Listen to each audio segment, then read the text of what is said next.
Gatingo sur TOTV Africa. Madame, Monsieur, bonjour et bienvenue.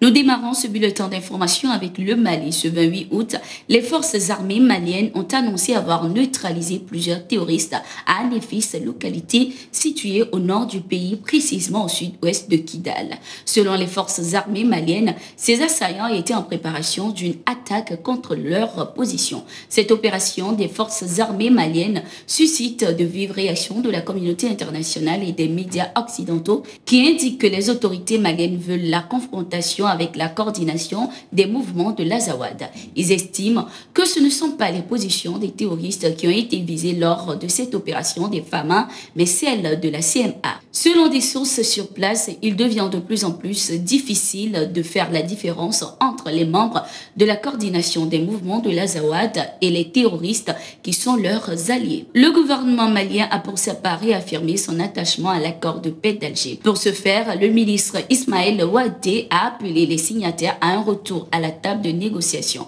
Objectif, surmonter les défis actuels par la voie du dialogue dans un processus de paix. Nous restons convaincus que la coopération bilatérale russo-malienne menée à la demande de Bamako est dans le strict respect du droit international ainsi que le choix souverain des partenaires internationaux dans le domaine de la sécurité par le Mali ne permettent pas à certains nombres de nos anciens partenaires occidentaux de dormir paisiblement. Ces pays eux-mêmes pourraient également aider efficacement les autorités maliennes et ne pas tenter par tous les moyens de discréditer leurs efforts pour assurer la sécurité et lutter contre le terrorisme. C'est la déclaration de Dmitry Polyanski, le premier représentant adjoint de la Fédération de Russie auprès de l'ONU lors d'une réunion du Conseil de sécurité sur la situation sécuritaire en Afrique de l'Ouest.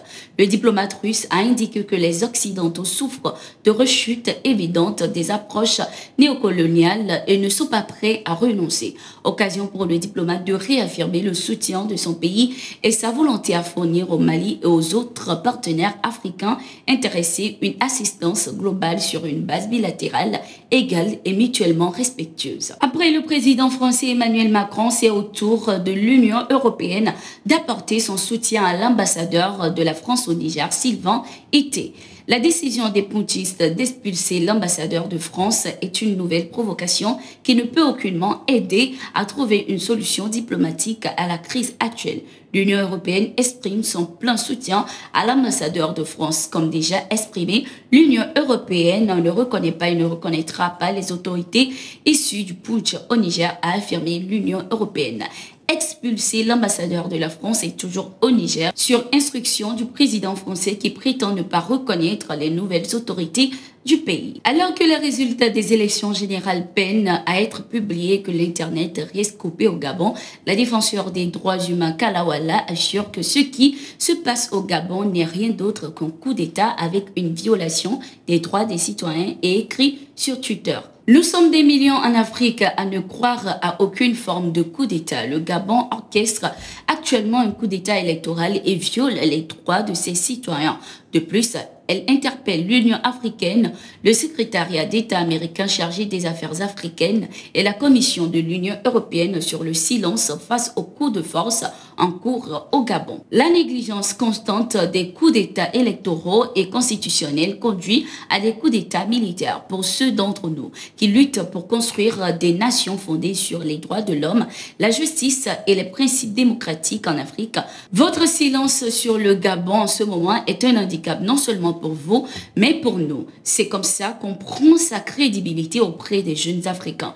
Vos communiqués menaces de sanctions, etc. sont attendus, a-t-elle déclaré.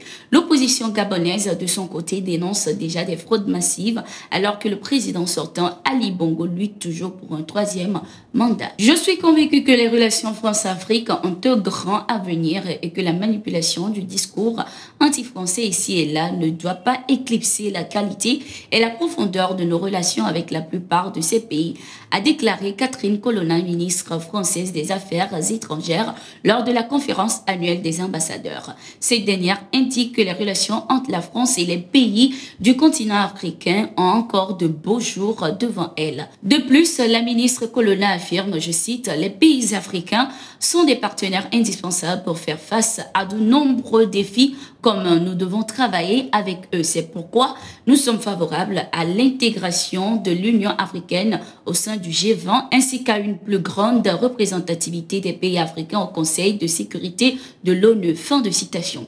Rappelons que malgré ces discours, le sentiment anti-français est grandissant en Afrique. Nous voilà arrivés à la fin de ce numéro de Yatingo. Merci d'être resté avec nous. Nous sommes en continu sur nos différentes plateformes.